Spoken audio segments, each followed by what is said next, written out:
Урок 3. Почему у нас нет движения в личной жизни? Я не верю, что кто-то должен быть на Украине, который не может быть успешным. Вы все лучше меня. Я не имею чего-то, чего бы вы не имели. Потому что я сандей, вот это и должны меня вычеркивать. Но если вы будете тем человеком, который... Вы имеете такой же Бог, как я имею. Я столкнул свою Библию, я слепил свою Библию к этой книге. Я считал все то, что можно считать. У меня не было отца, не было матери, не было дачи, не было деревни, куда ехать на каникулы. Не было родственников, все были коммунисты вокруг.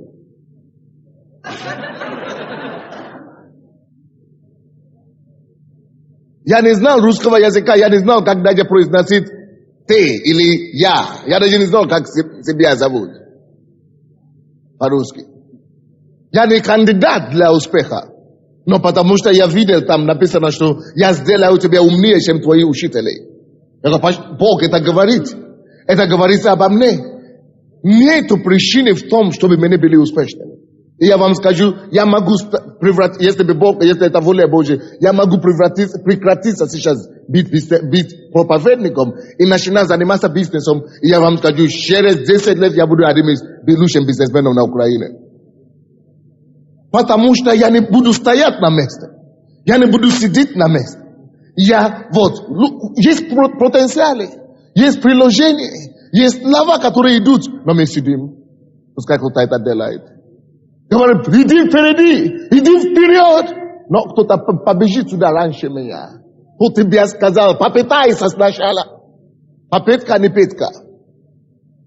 И я хочу, чтобы вы поняли, Боже мой, Господь, помоги, чтобы вы поняли, что это есть положение пророческое. То, что Бог происходит в нашей жизни. И мы не двигаемся вперед. И если мы это поймем, братья и сестры, мы будем единственной группой людей, которые поднимут Украину. Потому что кто-то найдет себя в искусстве. Потому что кто-то найдет себя в бизнесе. Потому что кто-то найдет себя в проповеди. Потому что кто-то найдет себя в профессии. Потому что кто-то найдет себя учителем. Потому что кто-то найдет себя врачом. Потому что кто-то найдет себя евангелистом. Потому что кто-то найдет себя пророком. Потому что кто-то найдет себя евангелистом. Потому что кто-то найдет себя еще в каком-то качестве. Потому что кто-то найдет себя учителем, воспитателем. Потому что кто-то найдет себя работником с молодежью. Потому что кто-то получит откровение о том, что ему надо открыть магазин. Потому что кто-то откроет ларек где-то. Потому что кто-то будет делать движение. И когда ты делаешь одно движение, тогда Бог делает 10 движений на твоей свече. На свече тебе. Братья и сестры, мир завоюется пассивностью. Братья и сестры, ты должен прыгать внутри. Твой дух должен прыгать. Твоя душа должна прыгать. Ты должен всегда в движении. Есть теория диалектики. Эта теория диалектика говорит, что все развивается. И качество меняется, количество меняется в качество. Качество заменяет лучшее качество.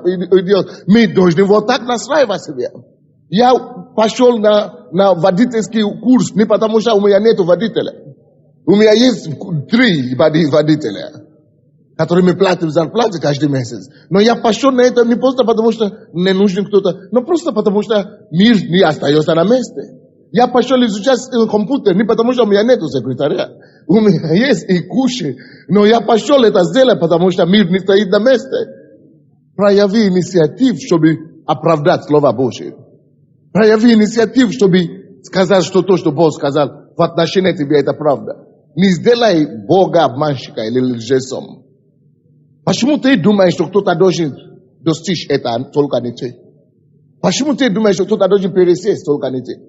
Почему ты думаешь, что кто-то может быть впереди, только не ты? Поэтому я не люблю, когда выгоняют людей, которые под наглости приходят сюда на первый ряд. Я говорю, пускай они идут. Потому что то, что у них хватило десновения прийти сюда, это уже заслуживает комплименты.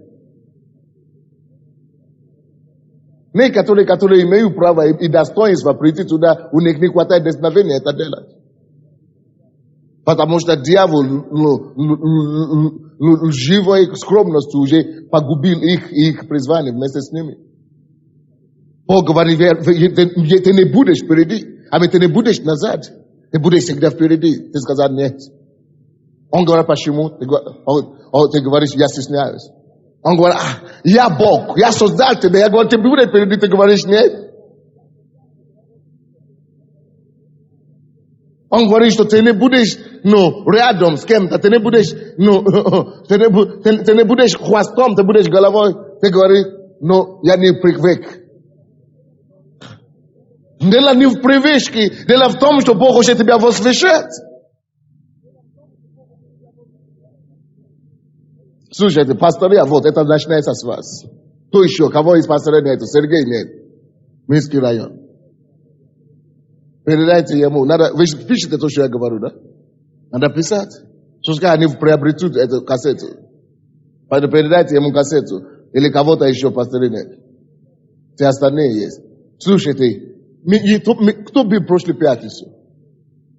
В прошлую пятницу я столько времени сознательно уделил тому, что успех в жизни достигается двумя способами.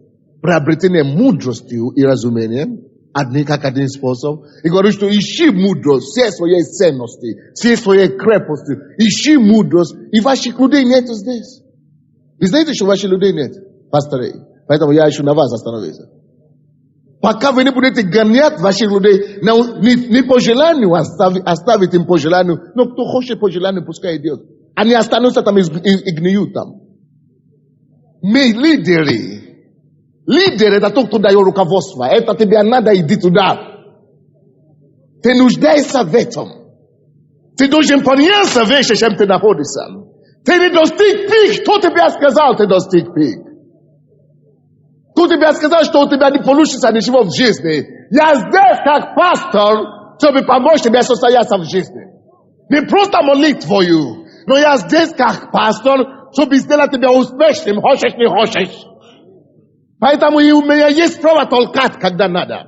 И вы должны быть таковыми. Потому что если вы, как пастыря, которые я воспитываю, вы не будете это делать на месте у себя, тогда я трудился зря. Потому что вы не подражаете меня, значит, вы не проявляете качества, которые я вложил в вас. Вы должны их толкать. Эти уроки по пятницам называются «Проложить свою дорогу к успеху». Каждый, кто хочет быть успешным в жизни, в профессии, в семье, должен быть здесь. Вы должны бомбить ваших людей, чтобы они... Кому нет способа, как добраться, скажите им, пойди пешком. Если ты хочешь, ты говоришь, у меня нет денег идти туда. Если ты очень хочешь быть успешным, чтобы ты не остался там, навсегда в таком положении, у кого нет денег, ты пойдешь научиться, как тебя выйти с этого положения, когда нет денег на билет. Поэтому ты пойдешь пешком, и тогда ты запомнишь, что вот я приобрел знание, поэтому я вышел из этого состояния без билета. Если ты будешь ждать, пока кто-то домой тебе принесет билет, ты умрешь дома. И ты так и не научишься, как быть успешным. Поэтому, пастыря, это вы поняли меня вообще. Это то, что я говорю. Они не услышат, я вам гарантирую, то, что я учу их нигде. Или им надо еще 20 лет учиться, чтобы это получить. Вот то, что я учу здесь, в эти дни, они не услышат еще 20 лет, они будут самостоятельно пробить головой стенки. Есть люди, которые уже держали в руки по $200 миллионов, по $500 миллиарда, говорят, что я прихожу сюда, я говорю, Боже мой, где я был раньше? Эти маленькие, которые вообще еще ничего не имеют, должны бежать. И мы должны им помочь, знать, что Слово Божье даст тебе дорогу в жизнь. Если бы, когда мне было 20 лет или 19, или когда я был верующим год или два, если бы был где-то уши, таким образом, я бы стал намного больше и лучше, чем я сегодня есть. Я только что говорил моей жене, что когда мы ехали в машине, мне надо сделать переостановку в моей расписании. Потому что с утра я выехал из дома, я еще не вернулся дома, чтобы даже отдохнуть. Здесь будет, а потом ночная молитва. Я себе оставлю в этом расписании, не потому что я лошадь, но потому что я хочу, чтобы кто-то стал кем-то. И когда я это говорила, она говорит, это же ты сам заставляешь расписание. Измени расписание, сделай так, чтобы ты мог отдохнуть. Я говорю, молодец, хорошо говорит, но. И пока она это говорит, я думал, действительно, слава Богу за Божью мудрость. Потому что то, что я учу, разве это не удивительно, если я учу, что с утра меня никогда даже остановиться где-то, чтобы молиться или что. Тогда у меня сам пришло в голову, я говорю, Боже, слава тебе, Господь. Потому что все то, что я учу сейчас, если бы мне еще надо сидеть где-то писать, тогда много чего бы я не успел. Потому что это уже было сделано на вперед. И, братья и сестры, пока мы живем на сегодняшний день, и ради сегодняшнего дня, мы не достигнем наше поколение. Наши ровесники, мы обнаружим, что они уже впереди нас. Но мы должны начинать жить сегодня, как будто мы живем за 10 лет вперед. Мы должны начинать жить сегодня, планируя за 15 лет вперед. Мы должны начинать жить сегодня, планируя за будущее. Поэтому, пастыря, пожалуйста, вот, видите, я, наверное, в конце месяца вынужден буду останавливать эти уроки вообще. Все. В конце месяца это уже все. Я не знал, когда мы продолжим. Потому что я закончил. Это еще год надо будет учить, если только по пятнице. Но потому что надо время для других вещей.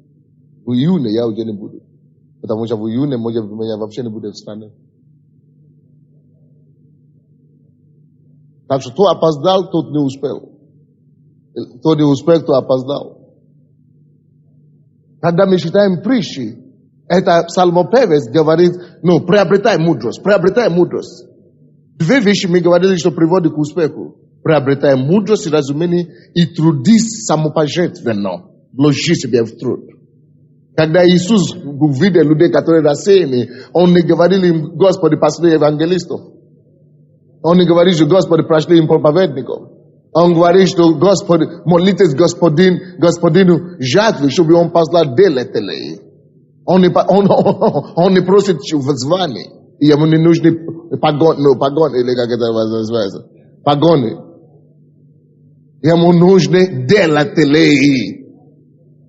Трудящиеся. Люди, которые что-то делают. Не занимают просто положение или называют себя кем-то. Молитесь Господину жатвы, чтобы Он послал делателей. Это все то, что ему нужно. Ты можешь быть евангелистом, или евангелист до завтра и ничего не делать. Ты можешь быть пастором до послезавтра и ничего не делать. Ты можешь быть апостолом по названию еще 5 раз больше и ничего не быть.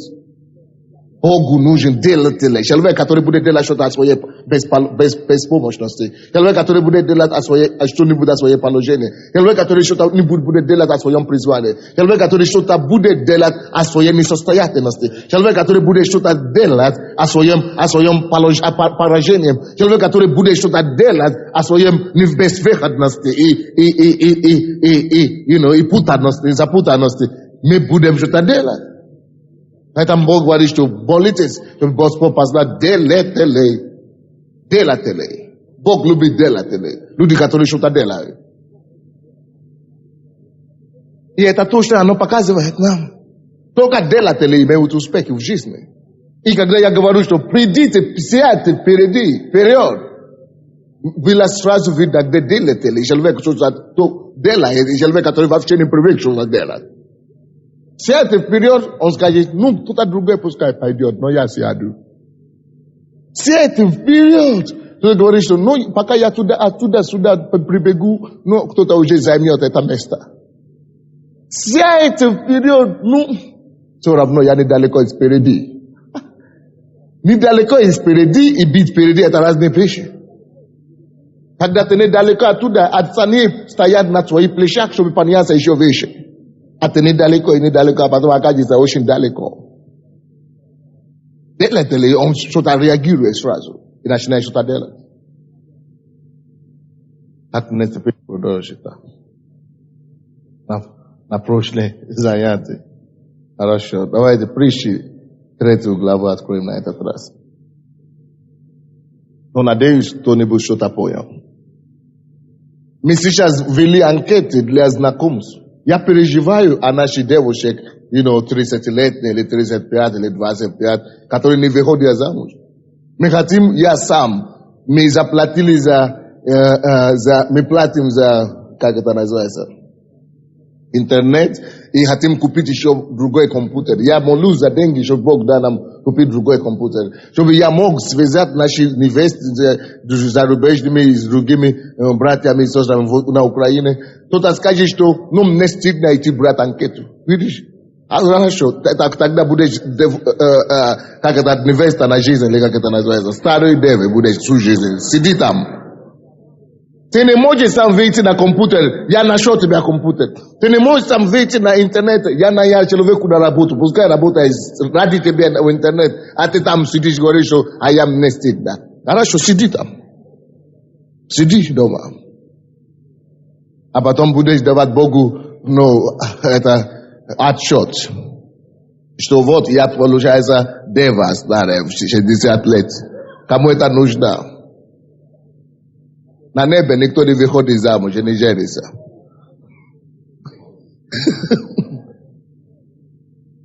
Это настолько мир становится примитивным. Ты что, святее, чем Бога, который сказал, что не хорошо человеку быть одному? Ты не можешь быть святее. Он же создал все эти вещи. Если он дал тебе призвание быть евнухом, это другое дело. Тогда будем знать.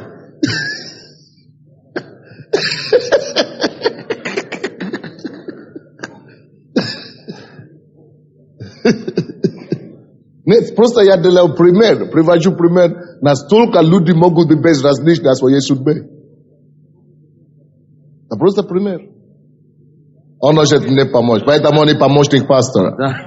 Я думаю, что многие приняли вызов, да? Меня это слово коснулось. И я хотел бы, чтобы мы решили и сказали это пред Богом. И как мы решим, так и придет благодать. Вы знаете, пусть нам подарят самый прекрасный Мерседес последний. Если мы не сядем в него, а будем ходить вокруг него, через 3 дня будем плакать, никакой пользы. Но когда ты сядешь в него, ты почувствуешь радость, ты почувствуешь все. Вы знаете, если нам бы удочку дай самую современную, если не закинешь, с голоду умрешь. Не получишь. Ученики, как только они пошли, они вернулись с радостью. Говорят, что-то действует, мы получили, мы почувствовали себя людьми, мы увидели Бога, мы увидели благодать, мы почувствовали, кто мы такие. А если без этого будем, как Гедеон, там, молотить, прятаться и так дальше, и не видим Бога. Бог говорит, ты силен, ты такой, ты сын Божий, ты можешь. Какой яд его точили? А когда пошел, увидел славу Божию, стал героем. Друзья, пока мы не увидим, мы будем унывать, будет самоосуждение, будет сплетни, то такой-то такой. Это болото. Но как только начинаешь, вода течь, это ручей, это жизнь, мы увидим, кто мы такие. Кто мы такие. Поэтому давай, вызов брошен, вставайте, будем молиться. Вызов брошен, вызов брошен. Говори Богу, что ты будешь делать. Ты что-то будешь делать, хоть метлу хватай, да что-то делай. Увидишь радость жизни. На щеках румянец появится. Давайте молиться. Ей, Господь! Мы принимаем вызов, Господь! Мы принимаем вызов, аминь! Мы принимаем вызов Духа!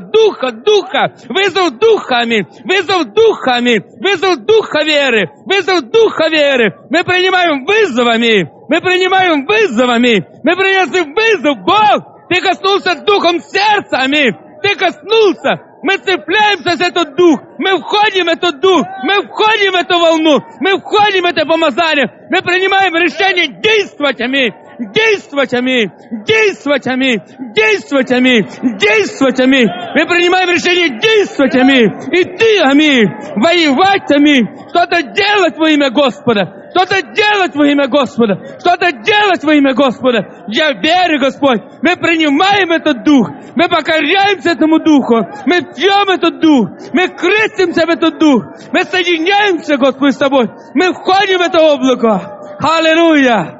Аллилуйя! Благодарим Тебя за это слово. Это Твоя любовь.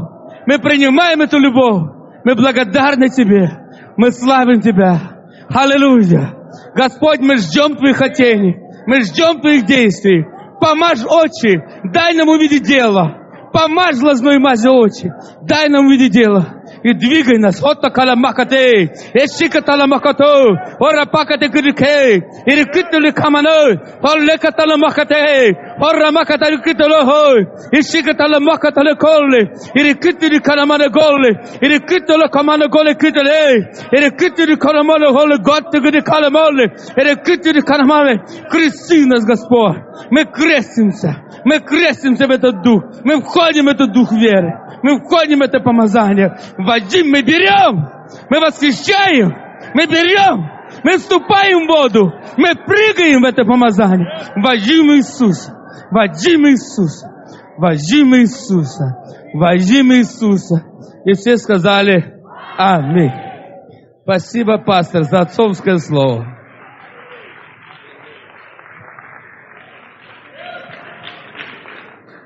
Амен. Присядьте, пожалуйста. Это, наверное, все то, что нужно было делать, потому что, слава Богу, что он подошел, взял микрофон. Я чувствовал, что что-то надо делать. Вот о чем мы и говорим. Надо проявлять инициативу. Кто-то бы сказал, но неудобно. Но мы обычно так не делаем. Сначала проси, тебе разрешат или нет. Прежде чем просто прийти к выводу без попытки. Притчи, 3 глава, 13 по 25 стихи. 13 по 25 стихи.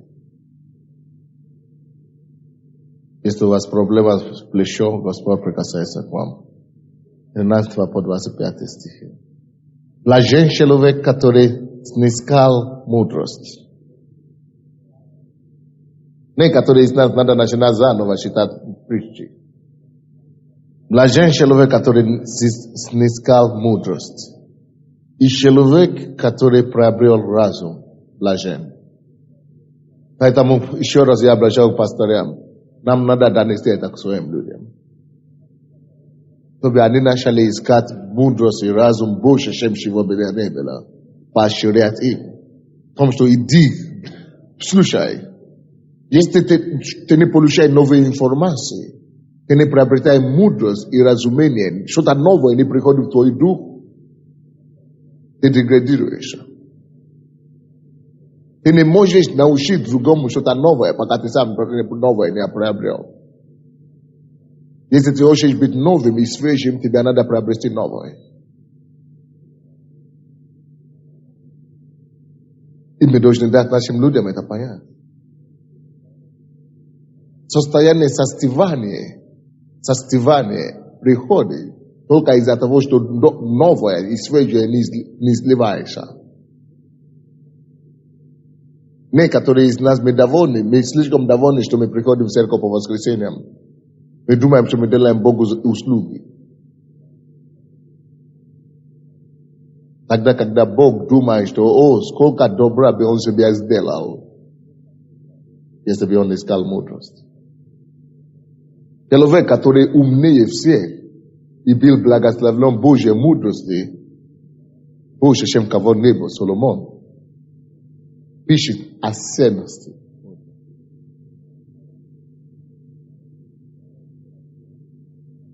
И когда у него родился сын, он особенно говорит ему о мудрости, приобретение мудрости. И если кто это не понял, почему, вы спросите, выясните вчера, прошлой пятницу, учение это вы должны взять. Почему необходимо мудрость и разумение приобрести? Блажен такой человек. И 13 стих подтверждает это. Блажен человек, который снискал мудрость. Мудрость не приходит к тебе в постели. Или когда ты сидишь дома. Здесь сфера. Мудрость нужно искать. И когда я читаю книгу одного этого вообще, люди говорят, он самый ведущий евангелист 20 века. Билли Грэм. Он собрал до миллиона. Он единственный человек, Кроме того, что было в Нигерии недавно, которые христианском мире собрал 1 миллион людей. Бонки собрал 500 тысяч. Это ровно половина меньше. Грэхэм, он был ведущим, и когда я читал его биографию, он мне сказал, если бы я имел возможность, он пишет там, если бы я имел возможность жить второй раз, я бы больше читал, я бы больше искал. И меньше говорил бы.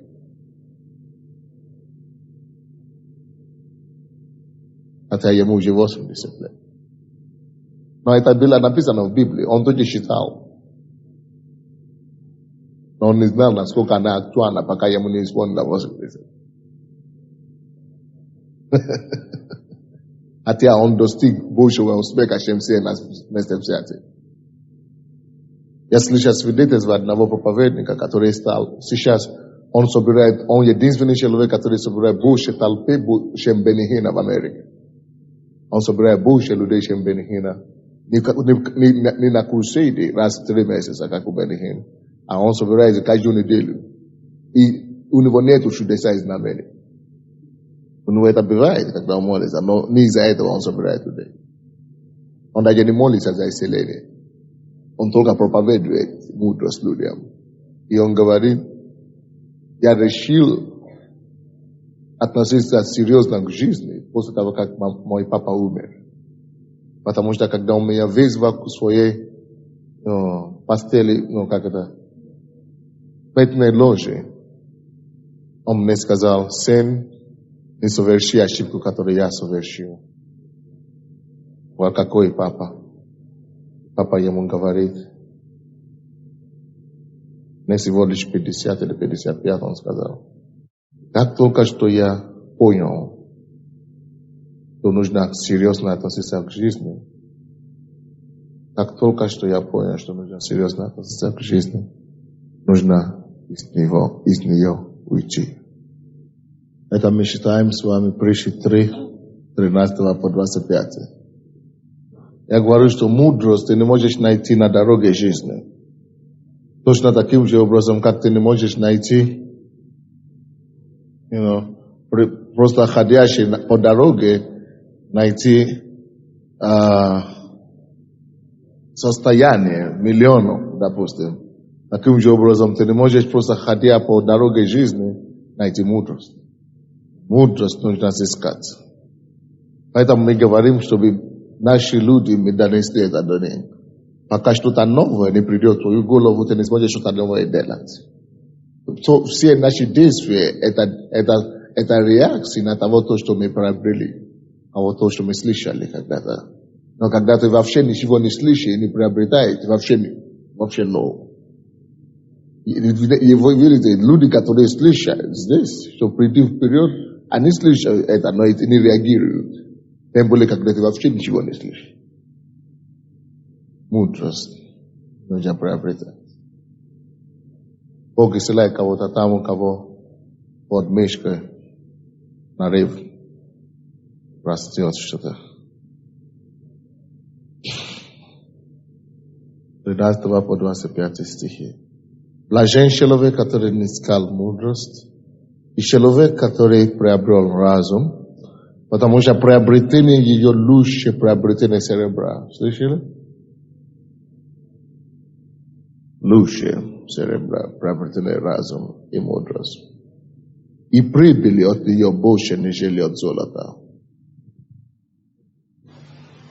Если что-то нужно нам, чтобы создать будущее и будущность, чтобы основу оружия приложить, нам нужна мудрость. И нужно искать его, приобрести. Потому что написано, что приобретение ее лучше серебра, и прибыль от нее лучше, нежели от золота.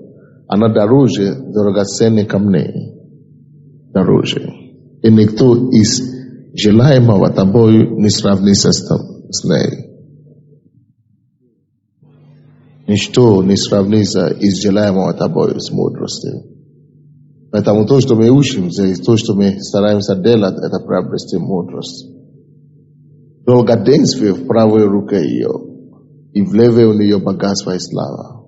Если ты приобретешь мудрость, у тебя будет благоденствие. У тебя будет долгоденствие, у тебя будет мудрость, у тебя будет слава. Мудрость – это ключ. Мудрость – это тайна. Мудрость – это богатство. Мудрость – это честь и положение в жизни. Мудрость – это дорога жизни. Если ты мудрый, ты богаче, чем самого лучшего или лучшего миллионера в этом мире. А что мы это мы учим здесь? Я обнаружил, что просто проповедовать нам проповеди о чудеса и знамения или о каких-то воскресных проповеди, это хорошо. Но это нам не, это просто даст нам может какое-то духовное процветание. Но мне нужны люди, которые будут во все стороны развиты, которые пойдут в народ и станут кем-то, там, где другие теряют поражение. Поэтому мы даем здесь мудрость. Поэтому Бог нам поощряет приобрести мудрость. Она дерево жизни для тех, которые приобретают ее. И блаженные, которые сохраняют ее. Господь премудрости основал землю. Небеса утвердил разумом. Его мудростью разверзлись бездны, и облака кропят росою. Сын мой, не упускай их из глаз твоих. Храни здравомыслие и рассудительность, и они будут жизнью для души твоей и украшением для шеи твоей. Тогда безопасно пойдешь по пути твоему, и нога твоя не споткнется. Пути мудрости есть пути безопасности, я вам скажу. Есть страховка на дороге мудрости. Сын мой, 21 стих, не упускай их из глаз твоих. Храни здравомыслие и рассудительность, и они будут жизнью для души твоей и украшением для шеи твоей. Лучшего украшения, чем мудрости нет. И если ты хочешь жить прекрасной жизнью, тебе нужна мудрость. Тогда безопасно пойдешь по пути твоему, и нога твоя не споткнется. Ты будешь жить мирно, не переживая за то, что с тобой случится.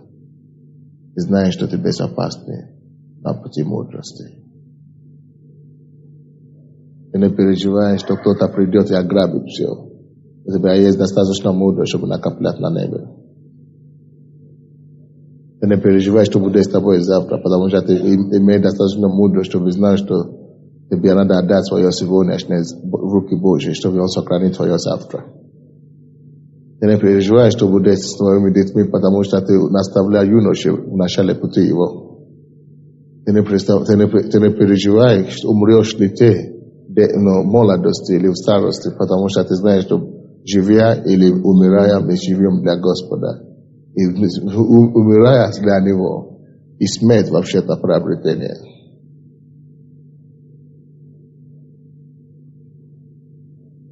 Путь мудрости несравнимое наслаждение. Путь мудрости – это путь покоя. Путь мудрости – это путь отдыха. Путь мудрости – это путь достижения. Написано, тогда безопасно пойдешь по пути твоему, и нога твоя не споткнется. Не споткнется. Ой-ой-ой, сколько раз мы уже спотыкались с вами. И вам будет интересно знать, что сколько раз мы уже спотыкались, это не самое главное. Самое главное, сколько еще причин для спотыкания лежат впереди на пути жизни. Мудрость избегает последующие и будущие спотыкания. Но для чего нужна мудрость? Чтобы не спотыкаться. на жизненные пути, на будущее.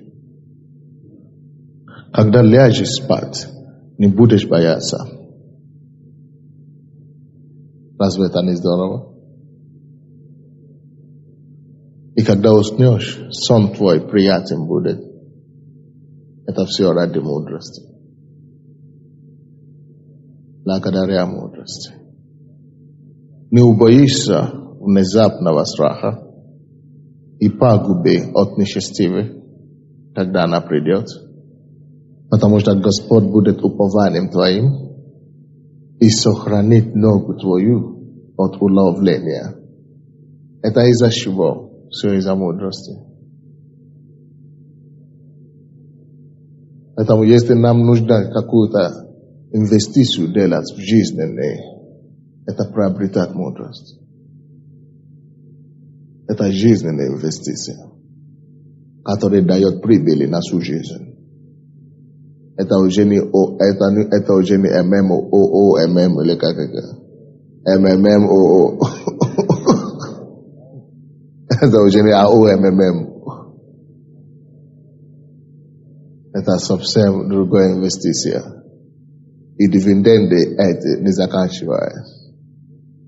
заканчиваются. Итак, то, что мы говорили в прошлый раз, что успех не приходит случайно, а приходит через мудрость, разумение, приобретение мудрости и через самоотверженного труда. Так? И поэтому, когда мы знаем, что успех не случайная вещь, успех приходит через отверженного труда и приобретение мудрости, я хочу вам предупредить об одном, что раз нужно трудиться, нужно приобретать мудрость. Чтобы приобретать мудрость, это тоже труд. Правильно? И вы должны знать, что вообще-то я хочу, сегодня я называю другую тему, то есть подтема, как бы, заголовье. Заголовье сегодня, заголовка сегодняшнего дня, заглавие сегодня, это не сдавайся. Не сдавайся. Раз нам нужно приложить усилия, чтобы приобрести мудрость, чтобы трудиться, то я вам хочу сказать, что у вас будет больше, чем достаточно возможностей сдаваться в жизни. Больше, чем достаточно возможности сдаваться. Раз отчаяние буду приходить к вам, разочарование буду пытаться вас давить, одолеть и преодолевать. Но это тоже мудрость подсказывает нам, что сдаваться нельзя. Сдающиеся не выигрывают, а победители не сдаются. Сдающиеся, люди, которые сдающиеся не выигрывают. Они естественно, что человек, который привык сдаваться, это победил. Сдающиеся не выигрывают. А победители не сдаются. Если вы где-то видели победителей в каком-либо жизненном пути, либо профессии, профессиональном плане или каком-то жизненном пути, любой отрасли жизни. Если вы увидели кто-нибудь, кто победил, кто одержал победу, это лишь потому, что он отказывался сдаваться, когда эти возможности появились перед ним. А если вы пытались когда-нибудь что-то делать, я также хочу гарантировать вам, что вы вызываете на себе атаки под именем отчаяния и разочарования. Вот ваша крепость и достаточная сдержанность не сдаваться, это то, что определит, кем вы будете. Сдающийся, который проигрывает, или победитель, который не сдается. Так что определите себя, для себя, какой у вас цель в жизни. И есть как только что вы определите свою цель в жизни, сделайте, находите пути и способы, как приобрести мудрость и разумение в этом направлении. Если ты принял для себя решение быть пастором, определить для себя пути мудрости, приобретения мудрости и разумения, как быть лучшим пастором, который только может быть. И есть разные способы для этого. Если ты принял для себя быть инженером или врачом, самым лучшим, для этого ты должен изучать, что делали те, которые были лучше тебе. Которые были лучшими там. Тебе надо начинать определить для себя пути и способы приобретения мудрости и разумения для этого цели. И вы помните, в прошлый раз я говорил, что есть несколько способов, как Бог учит нас. Как Бог учит нас мудрости. Вы можете вернуться к этому. И слепить это сегодняшнее поможет. И после этого надо начинать трудиться в этом направлении самоотверженно. Конечно, имея в виду сзади головы, то нельзя сдаваться. То нельзя сдаваться.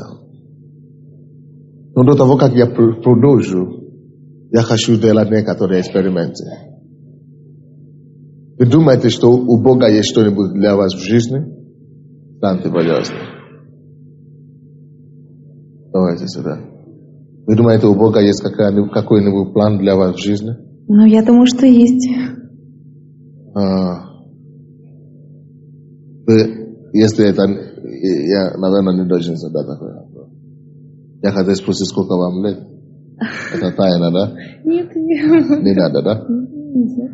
Хорошо, ничего. Скажем вам 20 лет. Значит, вы думаете, что у Бога есть какой-то план и намерение для вас? Ну, я думаю, что есть, потому что Бог спас меня и привел к себе не просто так, а для того, наверное, чтобы я служила, и у него свой план для меня. Вы догадываетесь, в чем это может заключаться? В чем может заключаться? Ну, пока я вот хожу на занятия, как поднимаюсь духовно. Но, Сколько вы ходите все? наверное, полгода. Ну, я вообще пришла где-то 1,5 года назад, покаялась, потом год не ходила. Я так молилась, искала свой путь. Ну, и Бог меня привел опять через год, опять в церковь. И вы еще не знаете, к чему вы стремитесь в жизни. Ну, познать больше Бога и как расти в Боге. Как вы тогда, если это есть все ваши цели в жизни, вы поняли то, что я учу сегодня? Хорошо. Вы думаете, что вы еще можете кем-то стать в мире в этой жизни? Обязательно. Кем вы думаете? Хочу быть, Какая ваша видение на свою жизнь? хочу быть в служении освобождения.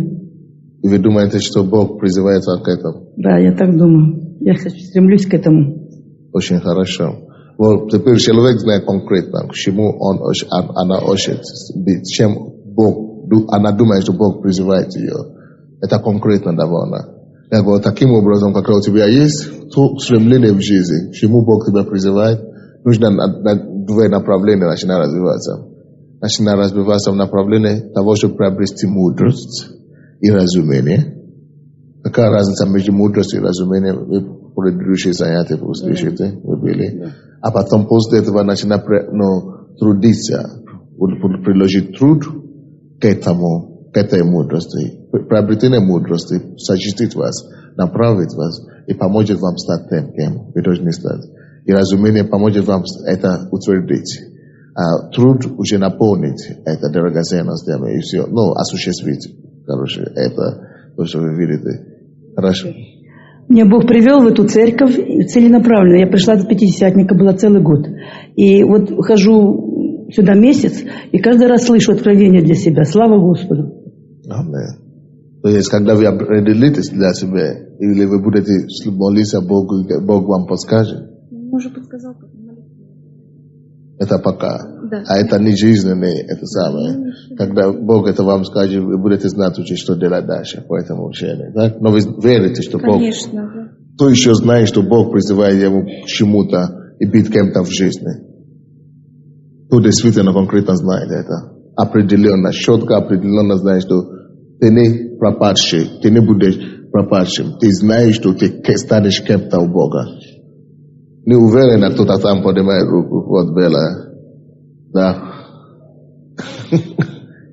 Именно потому что так понимаешь. Давайте быстро.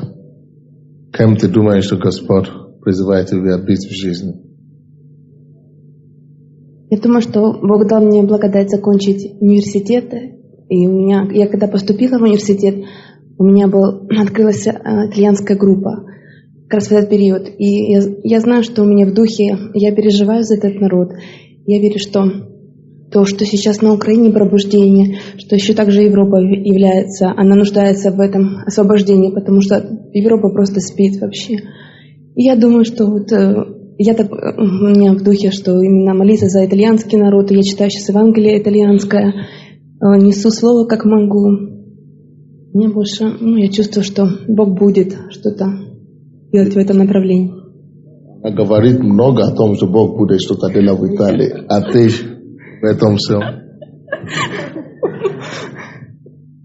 Ты думаешь, что Бог уже тебя послал служить итальянскому народу?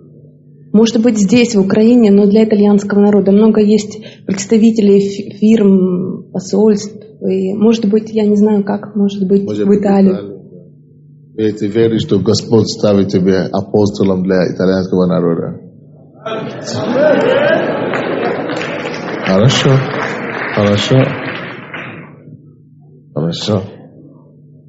То есть это все начинается с того, что ты должен быть уверен, во-первых, что Бог имеет судьбу для тебя.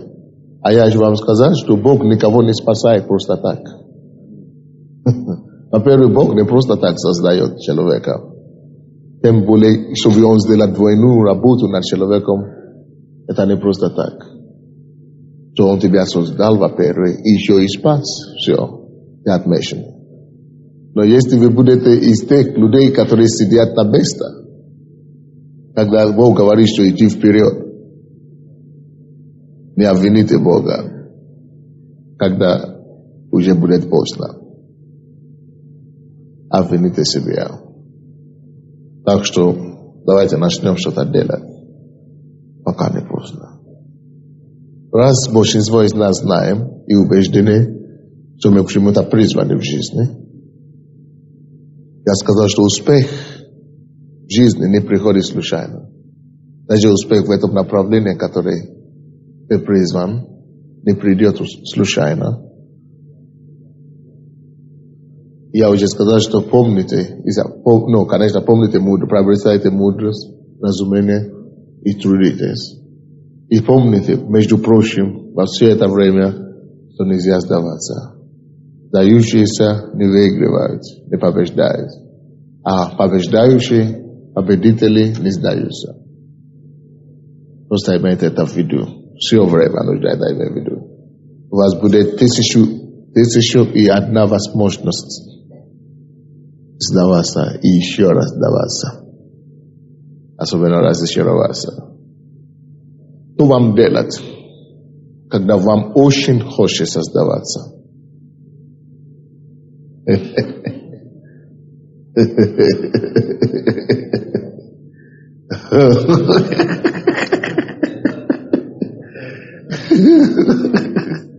Конечно, я знал, кто-то скажет, что молиться.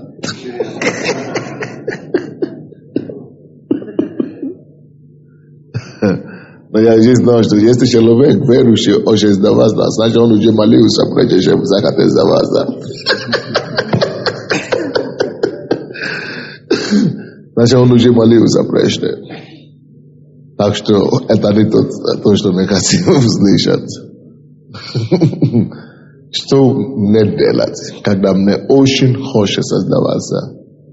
Молитва, конечно, я беру это как естественно, что вы уже молились, и вы уже постились, и все равно вам кажется, что все. Единственный выход это все. Просто стать заурядным. Конечно же, кто-то правильно сказал. Когда очень хочется сдаваться, не сдавайся.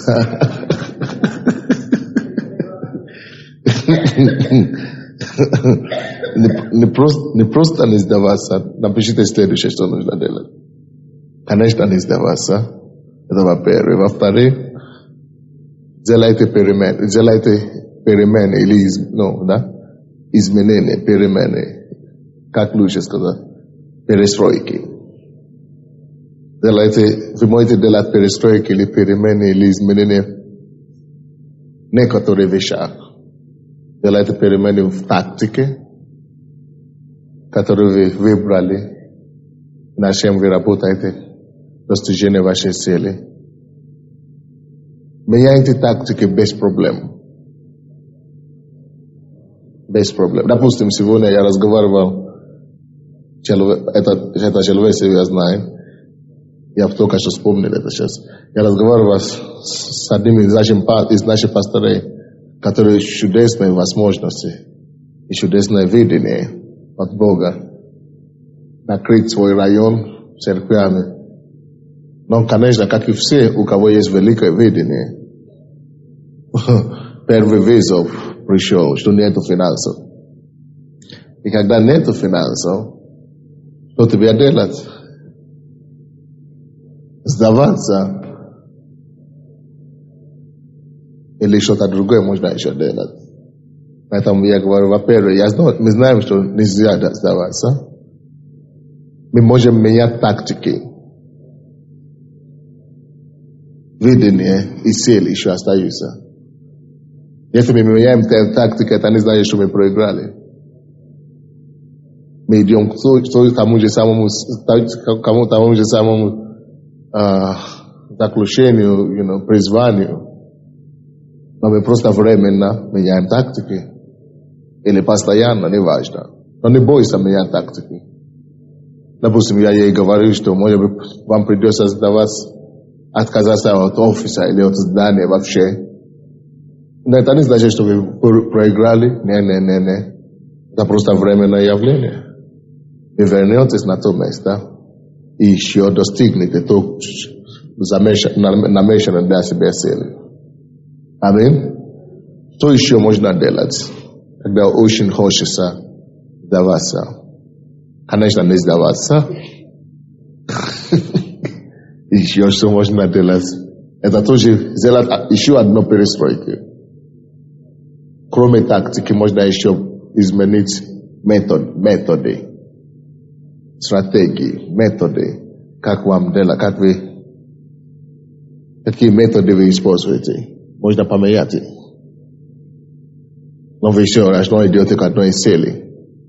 Почему я это говорю, что можно менять методы, можно менять тактики и стратегии? Очень важно, слушайте меня. Потому что многие люди боятся менять тактики или методы, потому что они думают, что это обозначает компромисс. А компромисс – это один из способов борьбы, который вынужден какой-то определенный этап времени. И меняя тактики не обозначает, и не автоматически обозначает изменение или отрешение от видения. Вы понимаете меня? Не сдаваться от видения, но можно менять тактики, можно менять метод, стратегии, но только не сдавайся. Притчи 28, 29, 18.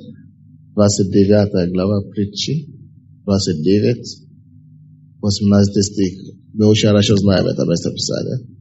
29, 18. Без откровения свыше народ необуздан, а соблюдающий закон блажен. Без откровения свыше народ необуздан, а соблюдающий закон блажен. Очень важно, чтобы вы знали действительно, к чему Бог призвал вас в жизни. Очень важно, чтобы у вас было указано, четко указано видение или стремление в жизни. Если у вас будет стремление или видение в жизни, откровение свыше, это то, что называется видение здесь, то есть откровение свыше или видение свыше от Бога, это делает некоторые вещи для вас. Допустим, девушка, я просил у нее, я ее не обвинял, потому что она только полгода в церкви, и она ходит сюда. И чтобы знать себе, чтобы себя найти, это неплохо. Но очень важно, чтобы вы знали, чему вы двигаетесь в жизни. А то представляете себе, что я просто живу вот так, что-то делаю. И я даже не знаю, к чему я иду в жизни. Но я вам хочу сказать, что я не всегда это знал. Я не всегда это знал. Очень долгое время я этого не знал. Тоже. Так что не думайте, что если вы не знаете сейчас, значит, у вас ничего не получится. Допустим, я помню, когда я не знал конкретно, к чему я призван, я всегда думал, может быть, я никогда это не буду знать. Я думал, всем Бог открывает, но мне не открывает почему-то. Я думал, состоюсь ли я вообще.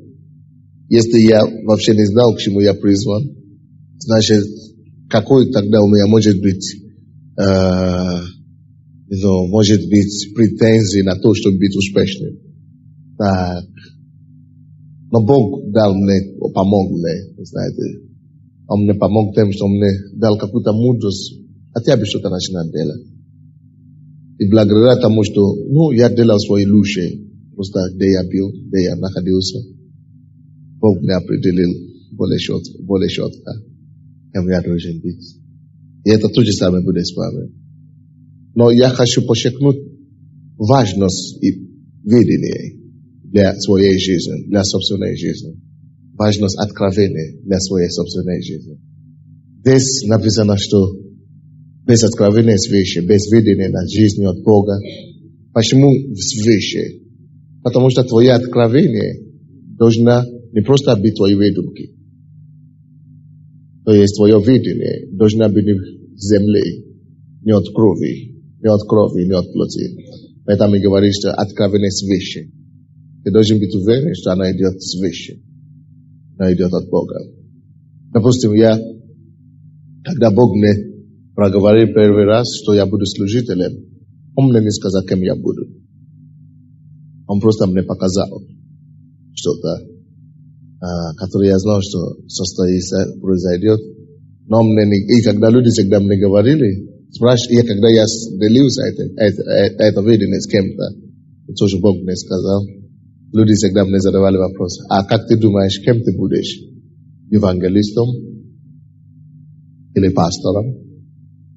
Или учителем? Или апостолом?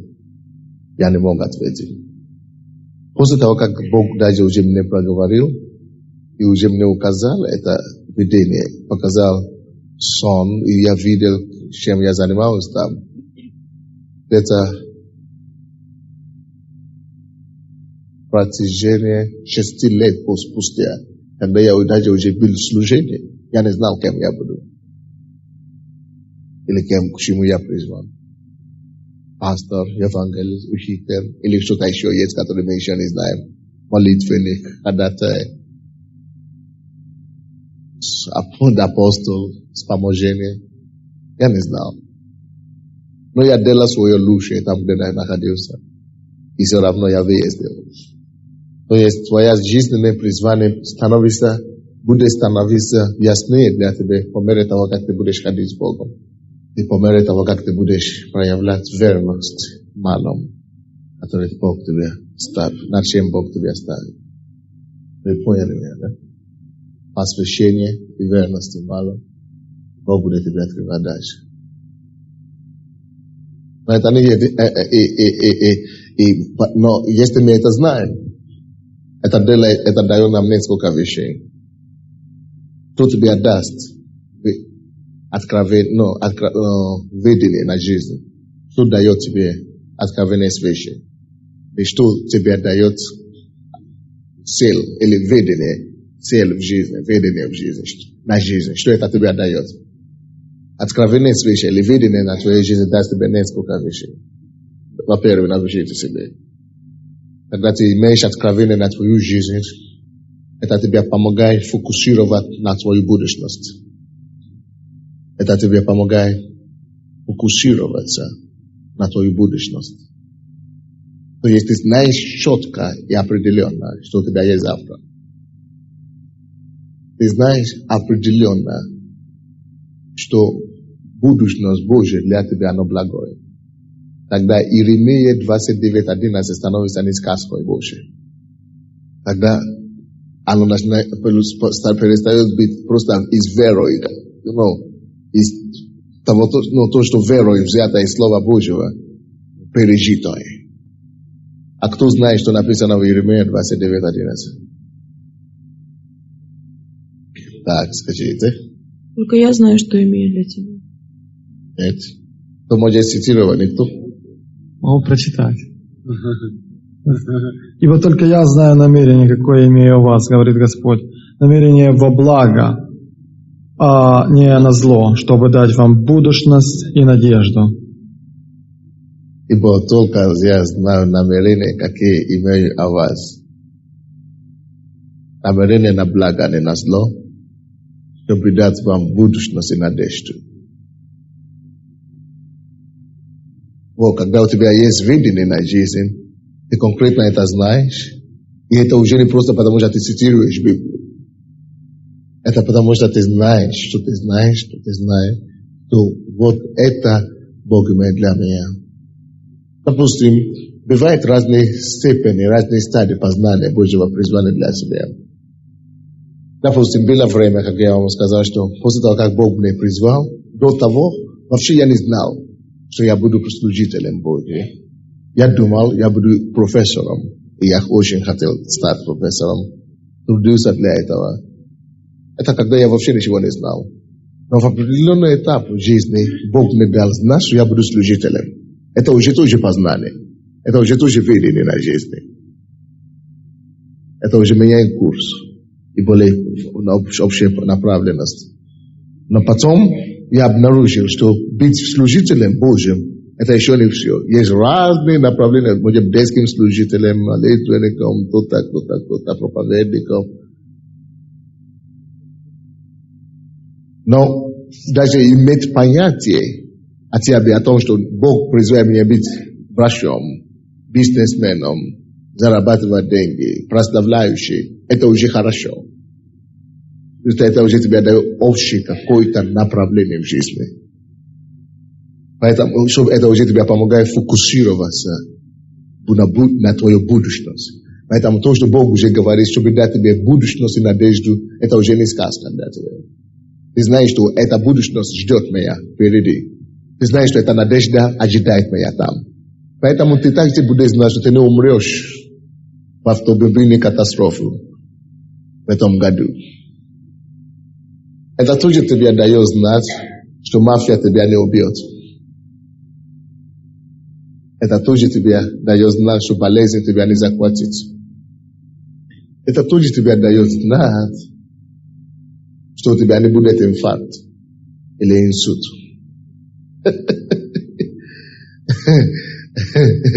И мудрость знать свою будущность и того, что Бог имеет для тебя, слушайте меня, оно это само по себе помогает тебе не просто фокусироваться на завтра, на будущность твою, она дает тебе защиту.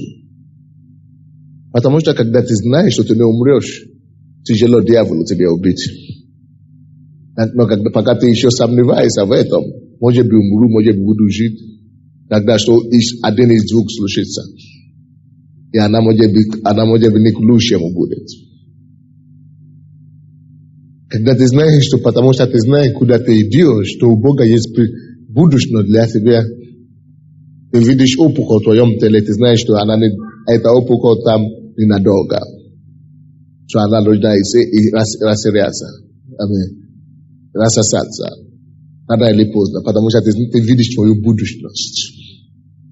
Ты видишь конкретно, что есть что-то для тебя, которое не предназначено, которое не предусматривает в себе опухоль или нарыв. Рыбу со мной. Так что откровенность вещи о твоей будущности дает тебе фокусироваться на завтра, на твою будущность. Более определенно, более четко, что у меня есть будущность. Это не сказка, это не история, это не рассказ, это не фантазия. У меня есть будущность. Я знаю, я не принял, я не схватил какое-то слово от кого-то. Бог имеет эту будущность для меня. Он определил меня для этой будущности. И не мои внуки выполняют эту будущность. И не мои соседи также. Я доберусь туда. И сам осуществлю свою будущность.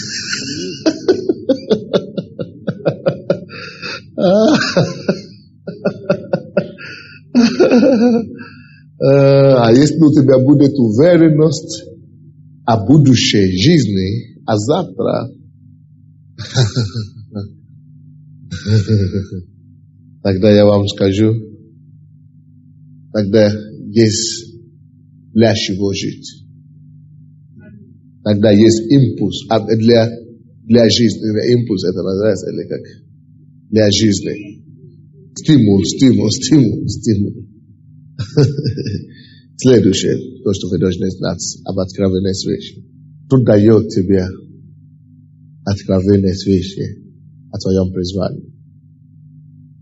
Второе, то, что дает тебе знание о твоем призвании и о твоей будущности, это то, что ты перестаешь блуждаться. Человек, который знает, куда он идет, не блуждается. Человек, который знает, куда он идет, ему одно только нужно делать. Выяснить для себя, как туда добираться. А затем идти туда. Если ты уже знаешь название, куда ты идешь, и у тебя есть интерес туда добраться, ты не будешь потеряться на дороге. Ты не теряешься. Позвольте мне сказать, друзья, что слишком много людей в нашем поколении потеряны в этом мире. Они затерялись.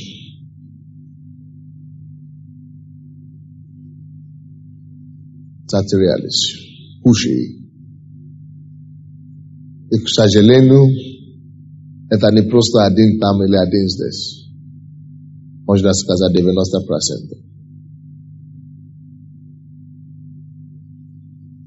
Люди не знают, для чего они живут.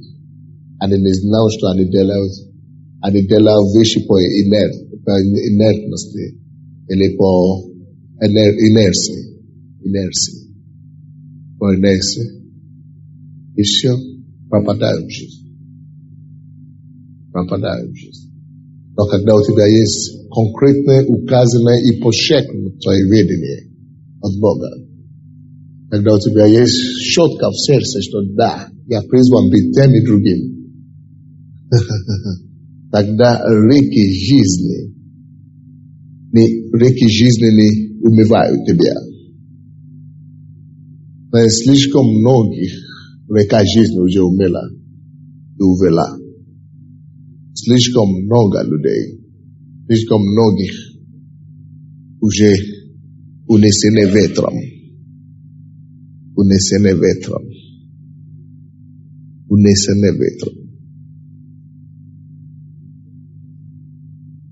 Но, братья, когда мы будем знать, к чему Бог призывает нас, и кем мы должны быть и стать, мы говорим ветрам жизненным, что нет, оставайтесь на месте. Я не из тех, которые могут быть вынесены или унесены ветрами. Тогда мы начнем говорить жизненным бурям, что мир утихнет. Я не из тех, которые умываются с бурями. Дорогие, когда мы будем знать, что кто мы есть, к чему мы призваны, тогда мы не становимся простой добычей для рекой жизни. Мы не теряемся. Мы знаем, кто мы и куда мы идем. i my говорит заблуждению, я фокусирован, я имею силу, я имею предназначение, я знаю, куда иду и для чего. Друзья, это серьезные вещи. И Бог дает вам возможность слышать то, что вы слышите, чтобы вы состоялись. Потому что это очевидно, Он заинтересован в этом. Чтобы вы состоялись.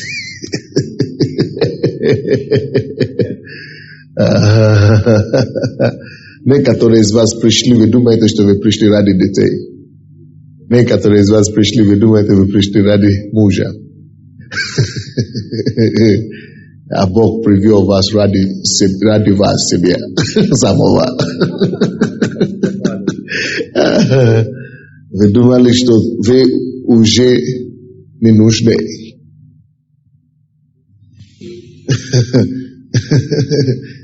Что вы не важны.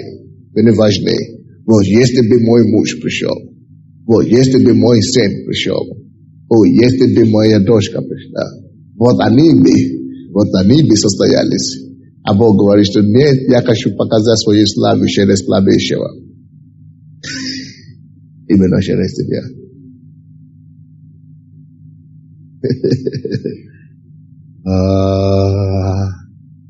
Так что Бог не хочет, чтобы ты потерялся в реке жизни. Бог не хочет, чтобы ты заблудился в пустыне жизненной. Человек, который знает свое призвание, свыше откровение от Бога, цели в жизни и задачи, видение, не теряется в жизни. Он идет по направлению четкой. Ну что еще вам сказать? Следующий человек, который имеет видение на своей жизни. Так, третий, да?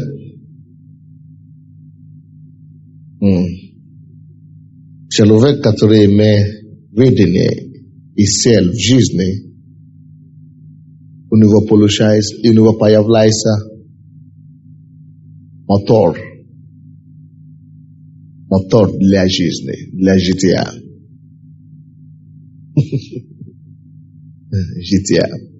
Если у тебя есть цель в жизни, ты приобретаешь мотор. Ты приобретаешь аккумулятор для жизни. То есть, знаешь, это то же самое, что ты имеешь двигатель жизни.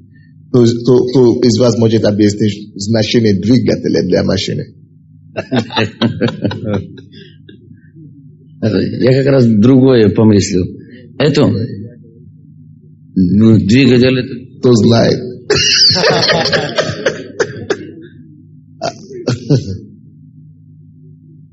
Это основной движитель механизма. Без двигателя машина не поедет никуда вообще. Это то, что проводит в движение все.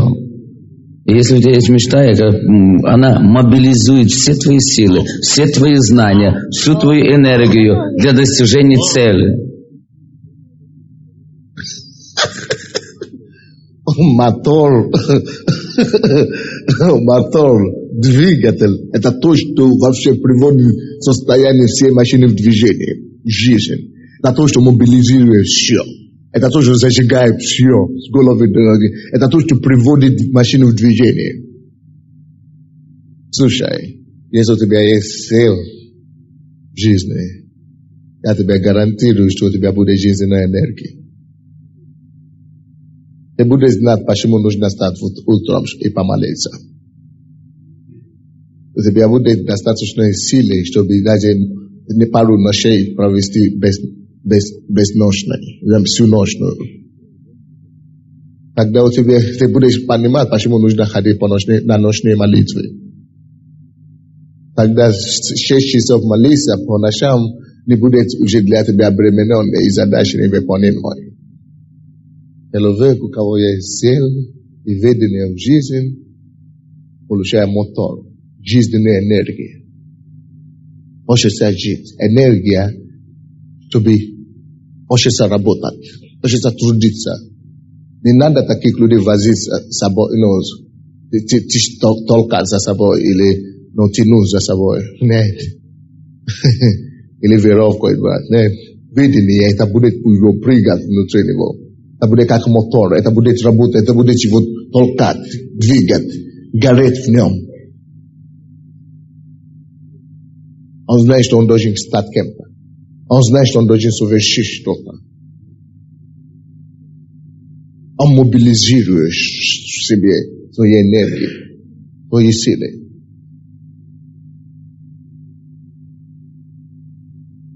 Кто-нибудь понимает, что это?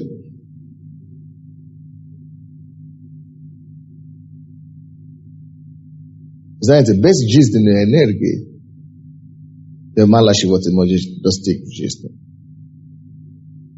Можно просто ходить по жизни и выполнять задачи, которые другие будут тебе ставить. Но если у тебя есть мотор, если у тебя есть цель в жизни, задачи и призвание, ты начинаешь понимать, что тебя некогда ждать указания от кого-то. Тогда изнутри тебя будет течь река воды живой. Тогда вот этот фонтан будет прямо внутри тебя. Тогда ты будешь себя толкать. Ты будешь сам себя разбуждать. Ты будешь сам себя возбуждать. Ты будешь сам себе сказать, нет, мне нельзя расслабиться.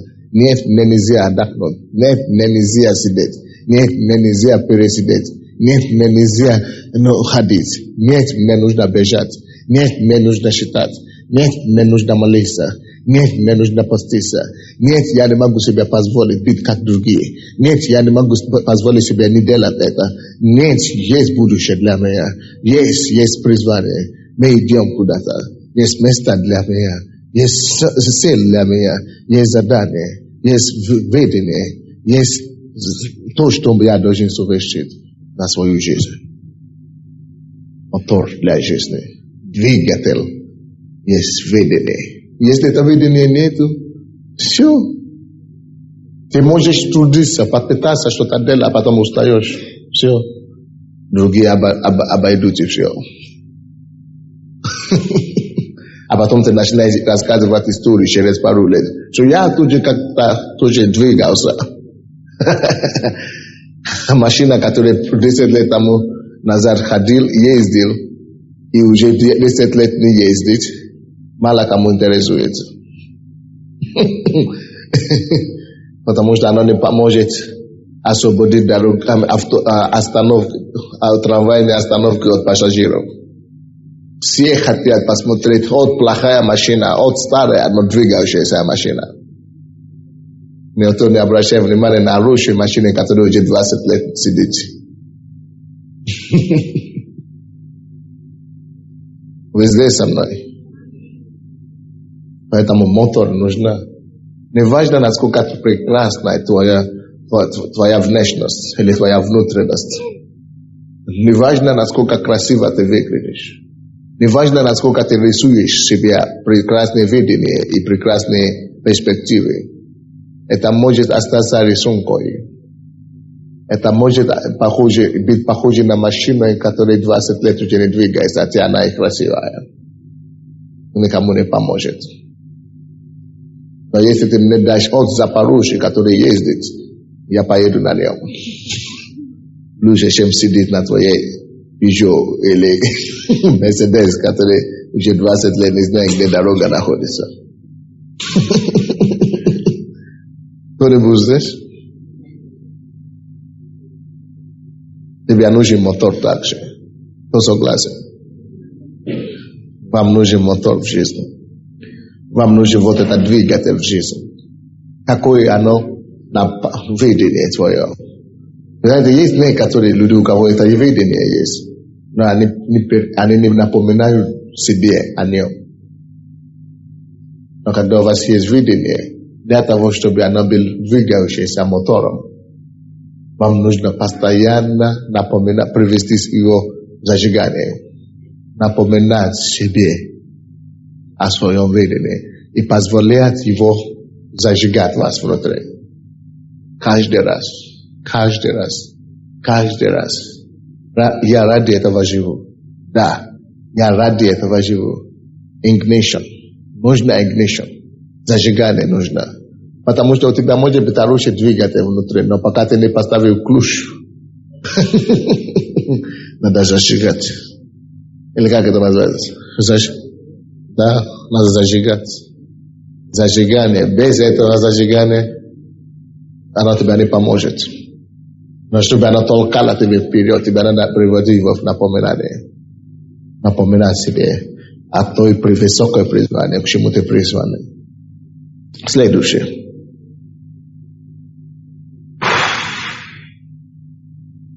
Это четвертое, да?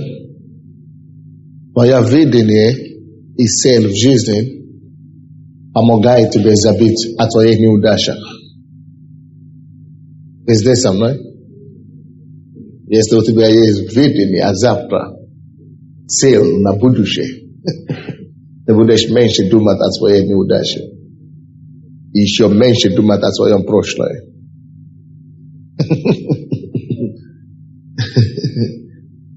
Потому что тебе некогда размышлять о том, что не удалось делать. Потому что слишком у тебя есть на будущее, чтобы делать. Поэтому ты не тратишь твое настоящее на прошлое. Ты тратишь на твое настоящее, на твое будущее, которое ты знаешь, что ждет тебя. Кто-нибудь понимает меня?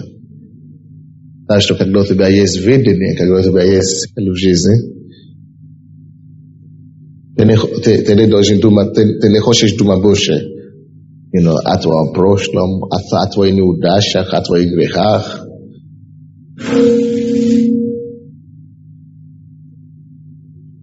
Потому что размышление о прошлом и особенно о прошлых несостоятельности и неудачах, она как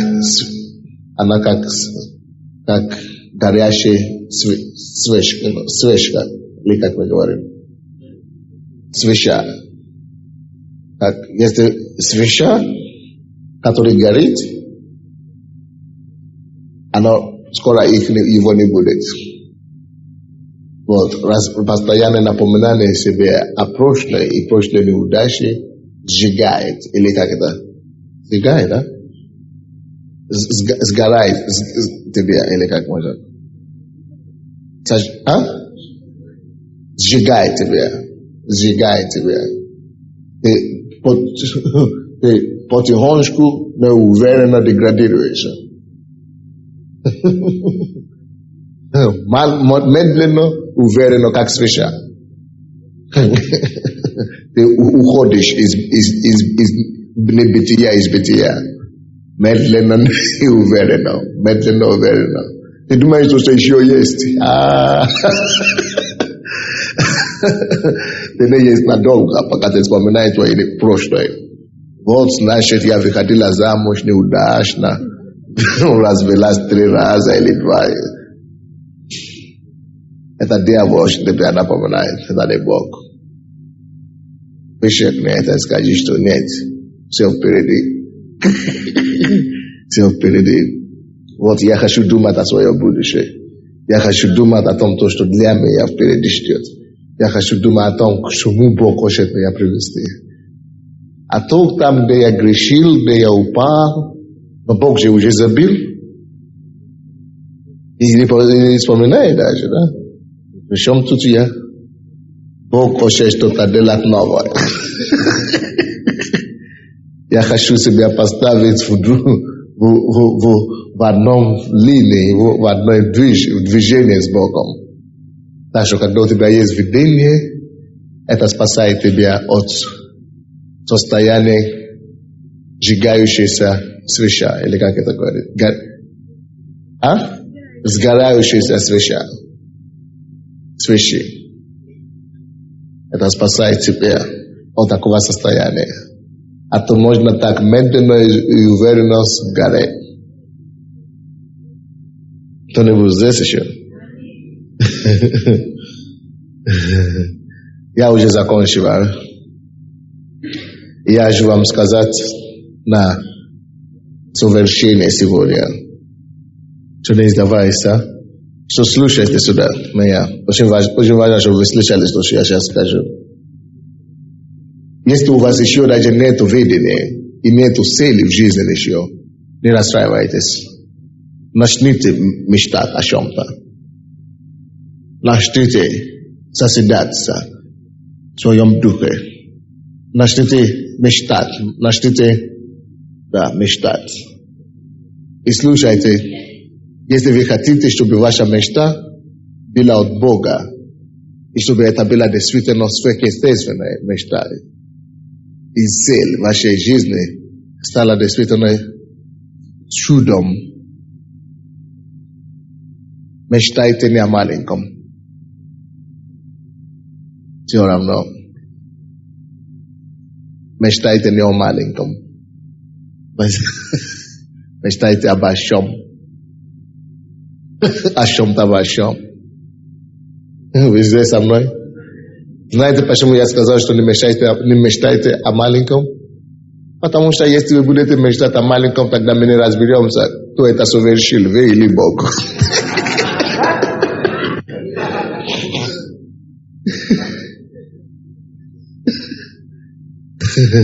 Кто-нибудь слышит меня?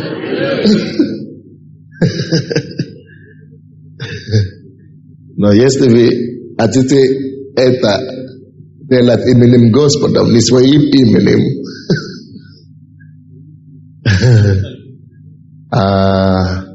тогда вам нужно поставить перед собой такую цель, которая будет слишком много для вас. Чтобы вы просто были на всякий случай уверены, что когда это совершится, это не...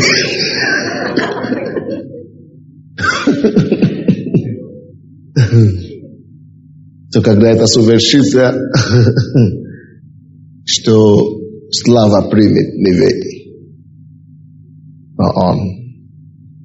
Что слава все примет не вы, а Он.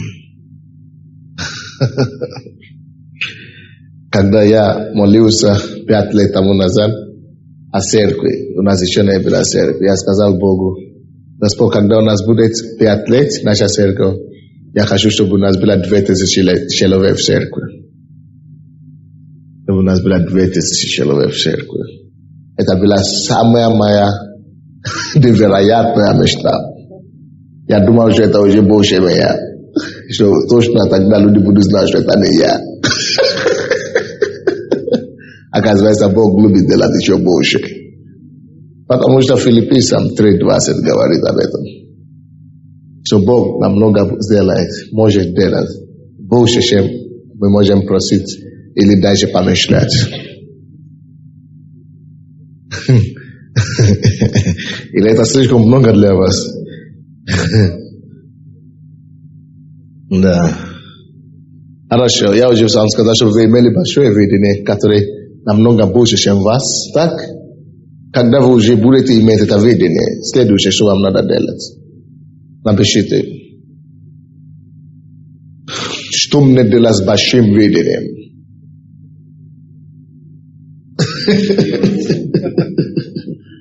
Это такой вопрос, тоже заглавие под темой. Что мне делать с большим видением?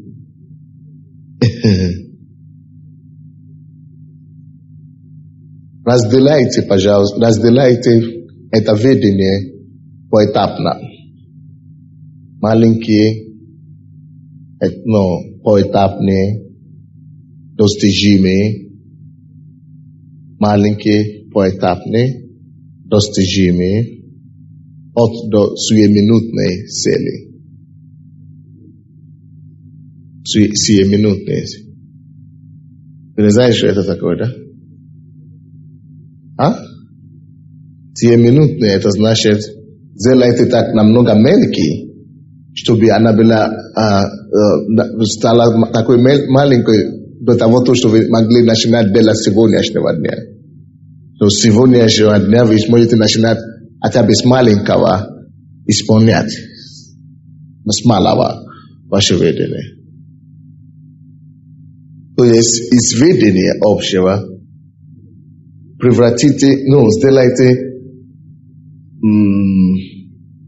поставьте себе цели, поэтапные цели, разбиты на поэтапные цели. Я вам скажу, какая разница между целью и видением. Кто знает? Разница между целью и видением. Разница между мечтой и целью.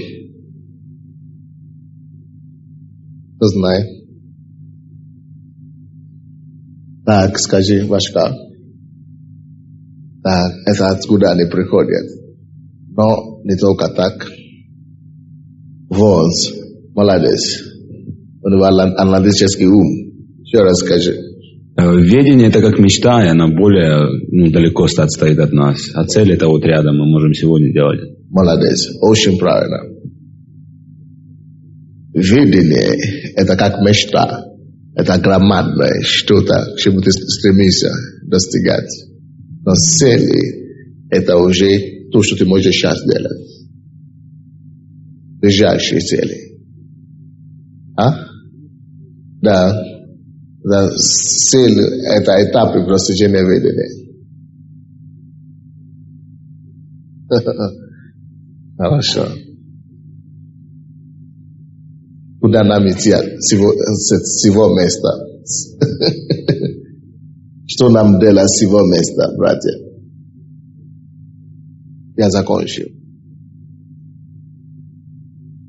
Моя жена поможет. You want to help? Come and take a microphone. Да, of course.